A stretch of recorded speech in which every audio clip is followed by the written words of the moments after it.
Uma pergunta para você. Você tá de olhos abertos ou de olhos fechados? Você tá preparada? Você tá preparado para o que vem por aí? Você tá preparado para crescer? Olá, meu nome é Thiago Novaes e você está no Prelo. Fabuladores, confabuladores, digníssimos beletristas, sejam todos bem-vindos ao Prelo. Episódio de número 54. Foram 54 episódios até hoje do seu podcast de escrita, de escritores para escritores, seu podcast de publicação, tudo sobre literatura, sobre o mundo dos livros, tudo sobre o processo criativo, elementos, conversas, interlocuções. Esse é um encontro que eu vou apresentar algumas questões para a gente, algumas questões que eu gostaria que a gente tivesse, guardasse, que tivesse em mente. Bom, antes de mais nada, a gente teve um atraso aí de alguns dias, a gente levou uns 2 dias para publicar esse episódio e eu vou explicar para vocês o motivo. O canal Escrita Criativa, ele tem já uma trajetória, existe desde 2015. Desde 2015, são 7 anos, ou seja, é muito tempo, e ele tem se transformado, ele tem crescido muito, né? Ele tem se transformado, ele tem... Eu ia falar de uma lapidação, é uma lapidação, mas também é uma expansão, e também é o percurso de todas as pessoas que passam pelo curso, pelos cursos do canal, é também o percurso da literatura brasileira contemporânea, que a gente não tem como abarcar de uma forma... A gente não tem uma pretensão de totalidade, nunca vai ter, mas a gente também não pode deixar de ter um diálogo vivo com isso, não pode deixar de se impregnar, não pode deixar de aprender com esse percurso. Ou seja, muita coisa mudou de 7 anos para cá, e o canal, como eu disse, ele cresceu. Então a gente está num período de transformação, ele alcançou um teto, não é?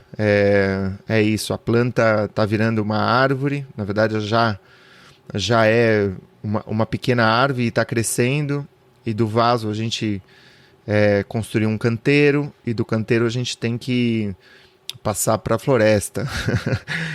E é isso que acontece, né? Quando a gente cresce, a gente tem que depois ir reavaliando, vamos dizer, o enquadre que a gente configurou para ele. Às vezes o enquadre é consciente, às vezes o enquadre é inconsciente.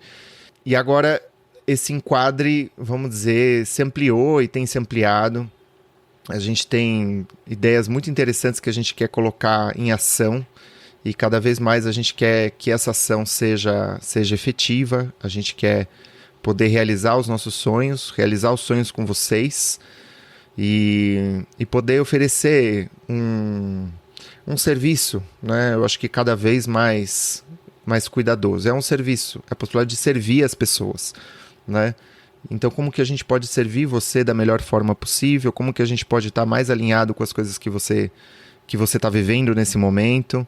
E para isso você precisa de uma estrutura, de uma infraestrutura, de uma estrutura que dê em conta disso. E isso exige outras habilidades, não é? Isso eu falo para os meus alunos, para os participantes dos cursos, que a gente tem os nossos desejos, as nossas aspirações. Então, sei lá, eu quero escrever um livro de contos, eu quero escrever uma obra de não ficção. Beleza, ok, bacana, bonito, mas como eu também digo, o que vai fazer toda a diferença não é construir metas, mas construir hábitos, não é? E esses hábitos, eles derivam das necessidades dos nossos desejos. Então, por exemplo, se eu quero escrever um livro, se eu quero escrever um romance, eu preciso pensar, o passo seguinte é pensar no que é que esse romance precisa, né? Quais são as necessidades desse romance? Então vamos dizer, puxa vida, eu preciso de uma comunidade, eu preciso de algo que garanta a minha disciplina, que garanta a minha consistência nesse projeto, né? Eu preciso desenvolver algumas habilidades que eu não desenvolvi até agora, porque eu gosto de escrever, mas, por exemplo, eu nunca escrevi um diálogo, e eu quero escrever um romance com diálogos, então eu tenho que correr atrás para... Talvez a expressão correr atrás não seja tão precisa, é ir atrás, né? Ir atrás, se colocar em movimento, e para satisfazer as necessidades do meu projeto, não é? As necessidades do meu projeto não são necessariamente as minhas necessidades, não é? Se você só tem desejos e não tá, vamos dizer, disposto a suprir com as necessidades dos seus desejos, você não tem desejos, você tem caprichos. E os caprichos, eles vêm e vão. Os caprichos, eles são uma onda, é a ideia do hobby, é a ideia é uma coisa, vamos dizer, desvinculada da nossa alma, desvinculada da nossa existência. Agora, se você quer fazer da sua vida uma vida autoral, se você quiser desenvolver o teu projeto, desenvolver a tua voz, crescer dentro desse espaço, pensar melhor, não é? Saber, vamos dizer, processar as informações que você recebe, processar as coisas que a gente tem recebido passivamente do mundo, é preciso tomar uma atitude. E essa atitude está aí esperando para que você a tome. Não é só você que pode tomá-la, outra pessoa não vai poder tomá-la. Então você precisa desses subsídios. E a mesma coisa acontece em todas as esferas da nossa vida, não é? Eu falei na semana retrasada, no último episódio de Prelo, sobre, como que eu diria, sobre os diversos ritmos e arritmias do processo criativo, né? E, inclusive circulei, ou seja, dei um destaque para uma forma que é uma arritmia nihilista, que é um estado em que você fica paralisado, em que você fica confuso, em que você não sabe para onde crescer, o que vai acontecer, e você fica extremamente reativo, né? A reação é uma forma de passividade. A reação é deixar que elementos puramente externos, extrínsecos, pautem a nossa vida. E a gente precisa, de alguma maneira, acho que o primeiro passo é reconhecer isso, mas o segundo passo é se colocar em movimento. E hoje a gente vai falar sobre isso, sobre como se colocar em movimento. Essa conversa de hoje, ela não tem, vamos dizer, uma pauta. Então, eu acho que a estrutura é fundamental, a estrutura é muito importante, mas muitas vezes tem um tipo de papo que a gente precisa ter, uma conversa íntima, minha com você, de você comigo, que precisa estar livre de qualquer tipo de amarra, precisa se deixar levar, não é? Precisa se entregar, não é? O processo de escrita é uma entrega, o processo de escrita, vamos dizer, é uma forma de doação. É uma expressão amorosa.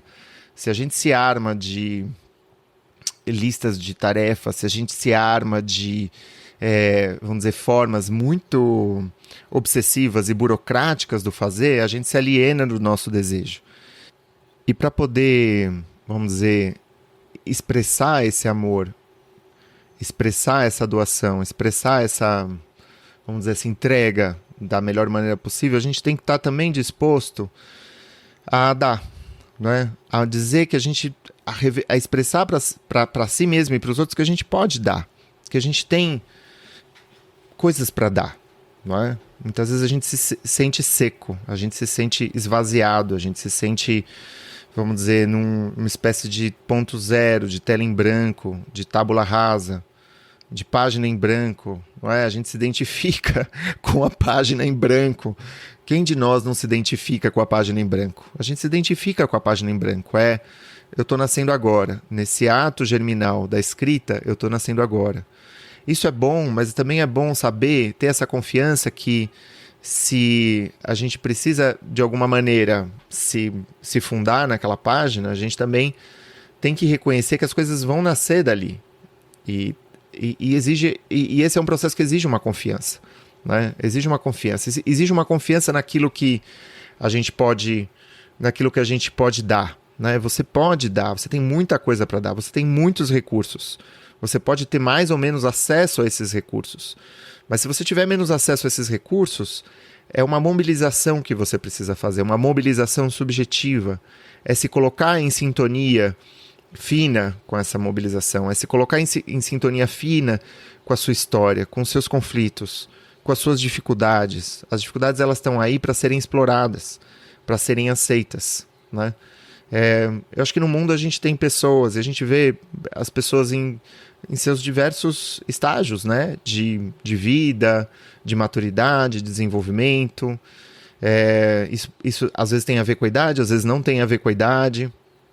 E eu acho que tem pessoas que são muito doadoras, né? Todo mundo conhece gente que, puxa vida, parece que é pura doação, entrega, entrega, entrega, é atenção, é cuidado, é entrega. A pessoa, vamos dizer, ela tá voltada para fora, ela tá voltada para as necessidades dos outros, e isso é muito bom, porque a gente recebe quando a gente dá. E eu não digo isso de uma forma pragmática, mas eu estou dizendo de uma forma no ato de dar, no ato de escrever, de publicar um livro, de transformar a vida das pessoas, a gente está recebendo. É nesse sentido, é algo que o dar e o receber se dão no mesmo momento, no mesmo instante. Ele não é uma troca, não é? Ele não é um pacto. Ele é, vamos dizer, um fenômeno da realidade, né? Um fenômeno das interações humanas, das comunicações humanas e sociais. E tem outras pessoas que não, tem outras pessoas que sentem que nunca podem dar, tem pessoas que sentem que perdem no momento em que dão, né? E também é reconhecível, talvez na sua história você tenha convivido com muitas pessoas que estão ali para tirar de você, estão ali para beber de você, estão ali para só receber, receber, receber, né? E dá para reconhecer isso, e eu acho que essa é uma consciência que a gente precisa ter, que para crescer a gente precisa entrar nessa sintonia, entrar nessa mobilização, tá disposto a dar, né? Tá disposto a entregar, reconhecer que você pode, que você tem muito para dar. Não importa de onde você venha, não importa a sua origem, não importa os traumas que você carrega, não é? Você pode, você tem aí, e no momento em que você cria, ou seja, essa coragem, você se desenvolve essa coragem para se expressar plenamente, é quando você está realmente disposta, realmente disposto a se entregar para a escrita, a se entregar para a literatura. Não é uma atividade fácil essa, né? Não é bolinho, como dizem. Não é bolinho. Não é bolinho porque, como a gente conversou no episódio passado, a gente tem momentos de ritmo, a gente tem momentos de arritmia, a gente tem momentos mais receptivos, a gente tem momentos mais ativos. E muita coisa influencia esse processo. Você pode estar sob a influência de alguém com muito medo, né? A pessoa ela está com muito medo de tudo, né? E ela pode falar, olha, cuidado, não mostra que você tem tanto, né? Não mostra que você tem tantos recursos, porque se você mostrar que você tem tantos recursos, as pessoas vão querer tomar de você. E essa é uma perspectiva baseada na escassez, essa é uma perspectiva baseada numa espécie de congelamento pulsional. O que a gente está falando aqui é de pulsão, né? A gente está falando de psicanálise, eu estou falando aqui de um conhecimento extraído num longo processo psicanalítico, tanto como paciente quanto como analista, estudioso da psicanálise principalmente, né? Como vocês sabem.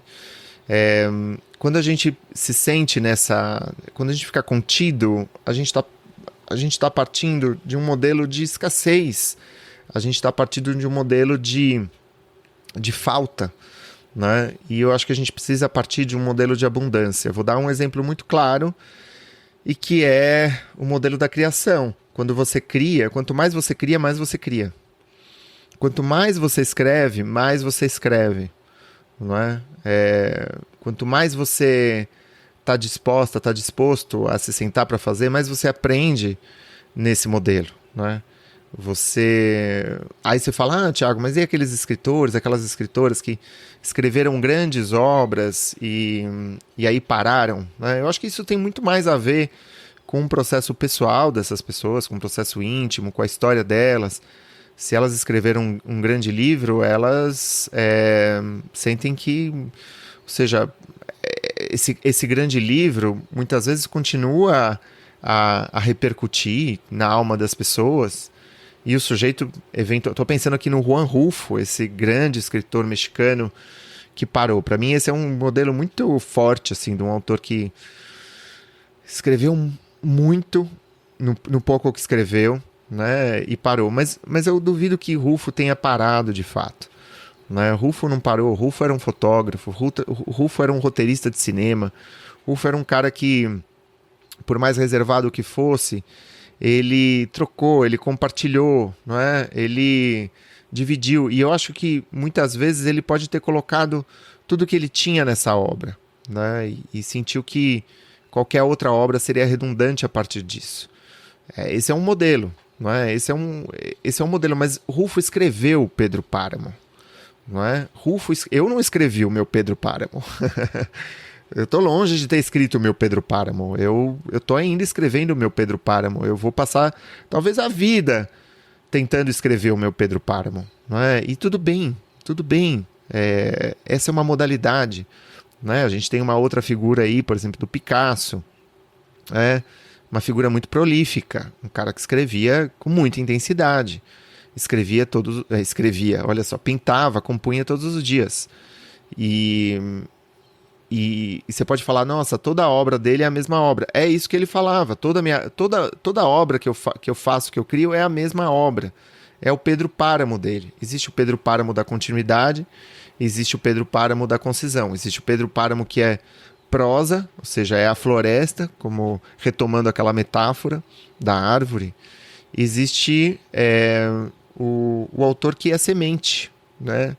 O que é a semente? A semente é o caroço da linguagem, né? É a poesia, é aquilo que contém tudo, né? Você pode criar uma floresta ou você pode criar uma semente, né? Não importa que modalidade seja a sua, não importa que tipo de escritor seja você, mas ambos os estilos, eles pedem essa disposição, eles pedem esse espírito de entrega, esse espírito de doação. Eu acho que tem um outro elemento que a gente precisa tratar aqui, que é um pouco essa consciência do presente. Nessas últimas semanas eu tenho ensaiado muitas coisas, não é? Eu tenho ficado um pouco mais na minha, também um pouco pela superação dessa arritmia nihilista, mas também porque muitas vezes quando você escreve, quando você compõe, aquilo não está pronto para ser entregue. Eu sempre fui marcado e sempre defendi a entrega, a coerência, a consistência, ou seja, para você crescer, você precisa ter consistência, você precisa produzir, você precisa criar. Mas é inegável que tem momentos de inflexão. E esses momentos de inflexão são momentos ensaísticos e que eu amo muito. E são momentos em que você tem que reconhecer um pouco que as obras às vezes estão pedindo. Você está escrevendo um texto que é o ovo de um outro texto. Você está escrevendo um texto que está incubando um outro texto. Não sei se você entende o que eu quero dizer, né? A gente escreve, às vezes, um texto para escrever o seguinte. Aquele texto, ele vai continuar nos seus diários, ele vai continuar na sua formação, mas o texto que você vai mostrar é outro. Eu vou dar um exemplo muito, muito claro, recente. A gente tem vivido uma situação bastante particular do mundo, imprevisível, a gente não sabe o que vai acontecer, acho que tem uma instabilidade que começou, né, já há algum tempinho, né, a gente teve alguns anos de pandemia muito forte, e agora a gente está vivendo, no momento em que eu estou gravando esse episódio, uma certa abertura, mas é uma abertura que tem muitas instabilidades, ou seja, esse momento da pandemia não acabou. Agora a gente vai viver para ver os desdobramentos desse momento muito difícil. A gente também vai viver para ver todas as forças que, de alguma maneira, procuram se aproveitar, se valer, lucrar com a instabilidade. Isso aparece, né? A gente tem o Império Russo, a gente tem o Império estadunidense, a gente tem, vamos dizer, uma crise energética que está se avizinhando, que tem a ver com a crise climática, tem a ver com os recursos cada vez mais escassos, a mudança do paradigma energético. Eu acho que o grande cenário desse nosso tempo é a mudança dos paradigmas. A gente vai viver, se eu fosse o Hobsbawm, tivesse vivo o Hobsbawm, talvez ele criasse aí a era da mudança dos paradigmas, que é o modelo industrial que a gente viu até agora. Ele é um modelo nefasto, ele é um modelo escasso, ele é um modelo insuficiente. Então, como criar modelos que sejam autossuficientes, que possam subsistir? A gente não tem ainda a resposta para isso. Não existem respostas fáceis. O mundo, ele é ele é muito complexo, né? A configuração geopolítica é muito ampla, ela tem muitos elementos que precisa colocar em jogo. O mundo é, como dizem alguns cientistas, um hiperobjeto. Né? A gente tem o objeto de estudo, tenta circular, vou analisar o comportamento. Para analisar o comportamento eu vou estudar ratos albinos dentro de uma gaiolinha. Só que o mundo não é assim. A gente interage, as coisas estão em mudança constante, não é? Então a gente está vivendo para ver isso. E por que eu estou contando tudo isso? Porque eu escrevi um texto, há coisa de 10 dias, 10, 12 dias, não lembro exatamente. E é um texto baseado em algumas leituras de pessoas que sabem mais do que eu. E eu aprendi com elas. Uma dessas figuras é um sujeito chamado Timothy Snyder. Ele tem um livro que fez muito sucesso no Brasil, Contra a Tirania, que bombou, teve uma baita de uma repercussão. E teve um outro livro, que talvez não tenha sido lido tanto quanto esse primeiro que eu mencionei, que é o Contra a Tirania, que é um outro livro que se chama Na Contramão da Liberdade, Timothy Snyder. Na Contramão da Liberdade. É um livro que eu recomendo. Eu li ele em 2019, ou seja, antes de tudo isso acontecer. E ele fala muito sobre Putin, não é? E eu escrevi um texto com base nessa leitura, apresentando algumas questões, e eu publiquei esse texto na internet.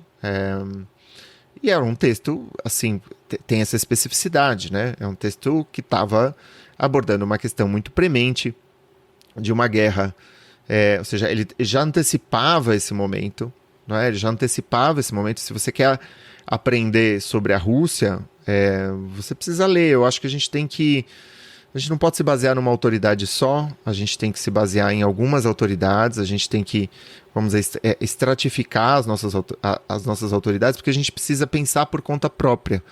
Isso é fundamental e é a grande dificuldade do nosso tempo. O que aconteceu quando eu publiquei esse texto? Eu tive uma reação muito... Eu não, né? O texto teve uma reação, né? Sofreu uma reação por parte de outras pessoas muito agressiva, muito reativa, né? Eu não sei do que você está falando, eu discordo do que você está falando, esse pensamento que você traz, ele é muito unilateral, ele não abarca a totalidade das experiências, não é? E eu senti nessa hora, o que eu fiz foi retirar esse texto. Então, se vocês forem lá procurar o texto, não vai estar lá, porque eu tirei o texto. Eu falei, bom, eu acho que esse texto exige um pretexto, não é? E eu também fiz uma outra pergunta para mim mesmo, será que a gente está pronto para abrir os olhos? Será que a gente está pronto para olhar as coisas como elas são? Né? Qual que é a dor implicada em olhar as coisas como elas são? Eu sentia que esse texto que eu tinha escrito contradizia um pensamento vigente que estava repercutindo, ou seja, nas redes sociais, né? E o fenômeno das redes sociais é um fenômeno de massa. Muitas vezes eu acho que a refutação espetacular... O que é a refutação espetacular? É a polêmica. Ela, vamos dizer, germina com muita intensidade nas redes sociais. E o pensamento não se identifica necessariamente com a polêmica, né? O pensamento, ele é muitas vezes mais ambíguo, ele é mais complexo. Então, o que eu estava apresentando naquele momento, a meu ver, ele era um pensamento mais ambíguo, era um pensamento mais complexo e que se alinhava pouco com essas pré-concepções que estavam, ou seja, circulando por aí e que agora eu acho que estão sendo minimizadas assim com o tempo, porque as pessoas elas acabam inevitavelmente vendo que, peraí, a coisa não é tão simples, talvez eu não tenha tanto conhecimento da realidade, talvez eu esteja caindo em contradição em muitos aspectos, né? O pensamento polemista, ele não reconhece a contradição, não é? A contradição intrínseca, a contradição de mim comigo mesmo, né? Porque ela não é reflexiva. Reflexiva, autorreflexão é uma redundância, porque a reflexão já é, vamos dizer, uma autorreflexão, não é? E eu senti que o espaço, o ambiente, principalmente para mim, que eu não tenho, nunca tenho muito a pretensão de polemizar, porque a polemização ela vamos dizer, uma polarização muito violenta, muito radical, né? Não, radical não é a palavra, é muito violenta, né? É muito agressiva. Mas eu fiquei pensando, assim, qual é a base do nosso conhecimento, né? Como o mundo mudou nos últimos 20, 30 anos, e se a gente está, vamos dizer, pautando as nossas observações, pautando o nosso comportamento com base nessas pré-concepções que a gente aprendeu na escola, e muitas vezes esses nossos professores também pautaram as suas aulas com base em outras pré-concepções que já estavam mais ou menos atrasadas. Que mundo é esse que a gente vive? O mundo que a gente vive é completamente do mundo de 20 anos atrás. É completamente diferente desse mundo, não é? Então, como que a gente faz para abrir os olhos? Como que a gente faz? Que índices que a gente pode se valer, se utilizar para pensar o mundo tal como ele é? Não o mundo que a gente quer que ele seja, não o mundo, vamos dizer, catastrofista ou necessariamente catastrofista. O mundo pode ser uma catástrofe, mas é só isso que resume o mundo, né? Como que a gente pode fazer para enxergar a realidade para além do belicismo dos noticiários, para além do belicismo das redes sociais, não é? Para além, vamos dizer, dos nossos horrores noturnos, quando a gente acorda no meio da noite e pensa, o mundo vai acabar, né? Alguma coisa nesse sentido, não é mesmo? E eu acho que o exercício, nesse momento, talvez seja conseguir tentar fazer um esforço de olhar para a realidade, e eu acho que a gente pode partir da nossa realidade, do nosso presente. E quando eu digo presente, eu não estou falando do presente esse mês, eu estou falando do presente de agora, desse momento em que você está me escutando, por exemplo, ou do momento seguinte em que você for tocar a sua vida, tocar o seu dia, né, com as pessoas que você convive, com as pessoas que você ama, e poder sentir essa presença. Tem algo aí que é um ensinamento um ensinamento asiático, que é um ensinamento de herança budista, zen budista, em que você simplesmente presta atenção no próprio corpo, presta atenção na respiração. Se você fizer um exercício antes de dormir, por exemplo, de relaxamento, né, de você conseguir, vamos dizer, se deitar e tentar relaxar só o seu rosto, por exemplo. Você vai ver que muitas vezes o nosso rosto ele está com uma contração. Você fala, ele tem uma contração, né? E aí você se deita, fecha os olhos, curte esse momento de silêncio.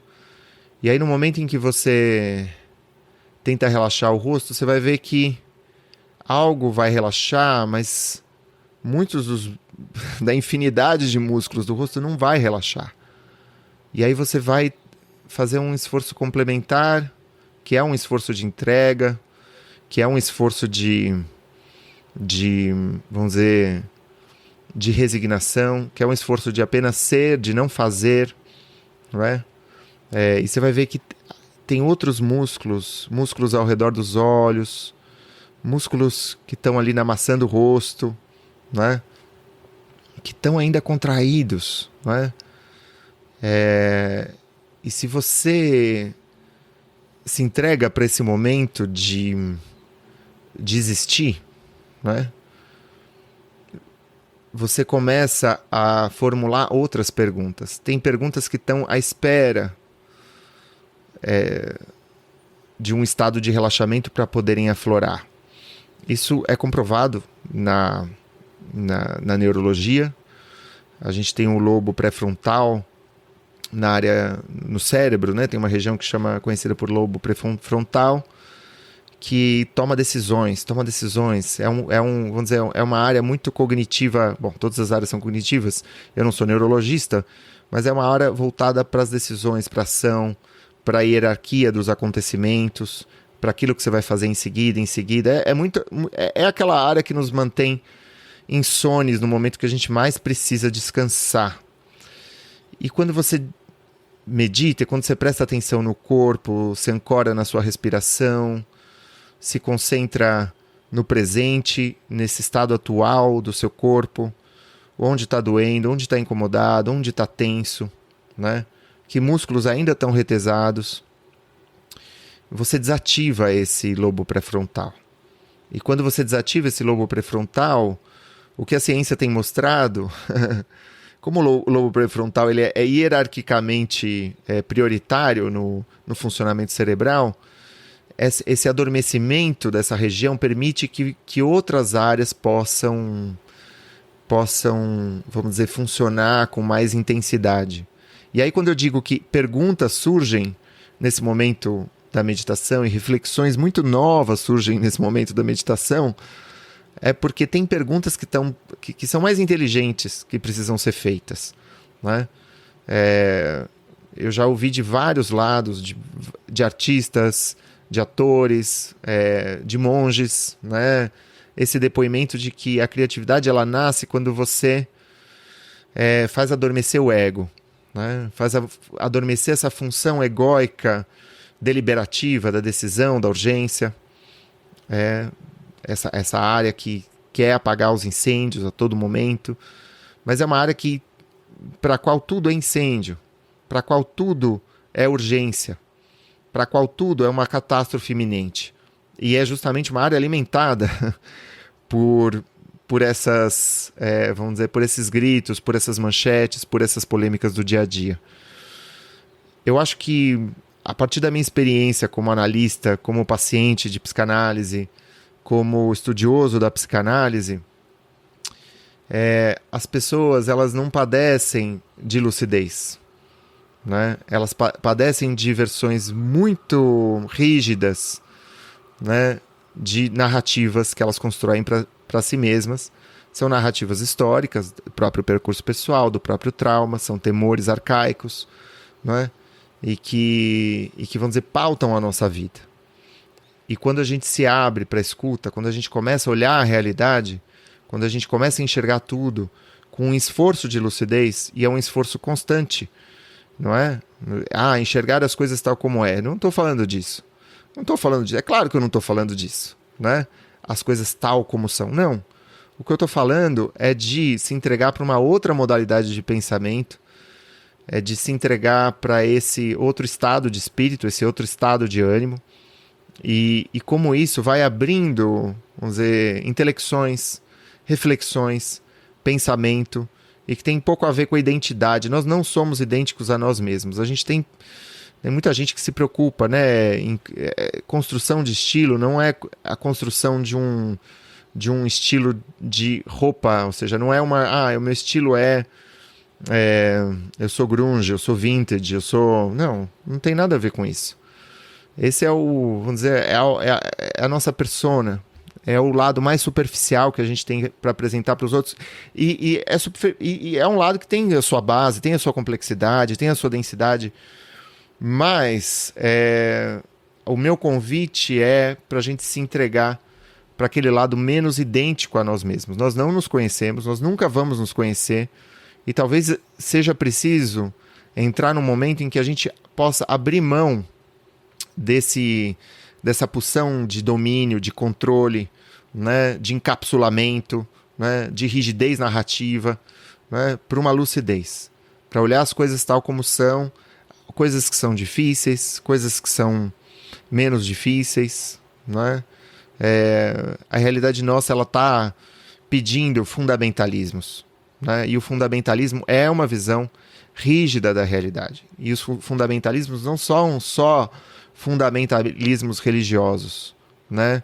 São fundamentalismos de eu preciso abraçar a figura de um pai, de um libertador, de um salvador, né? Eu preciso acreditar que eu sou assim, né? E não assado.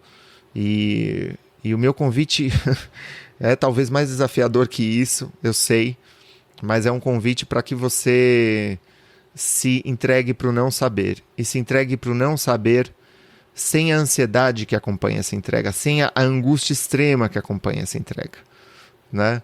sem essa contração muscular com a qual a gente enxerga a realidade. Minhas queridas, meus queridos, muito obrigado. E não deixem de se inscrever no canal, se vocês não se inscreveram ainda. Não deixem de deixar o seu depoimento no seu tocador favorito.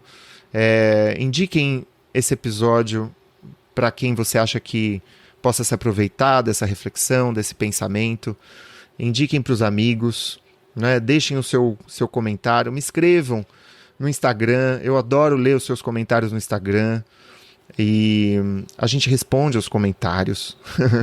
A gente está aqui para vocês. Muito obrigado, um grande abraço e até mais. Tchau!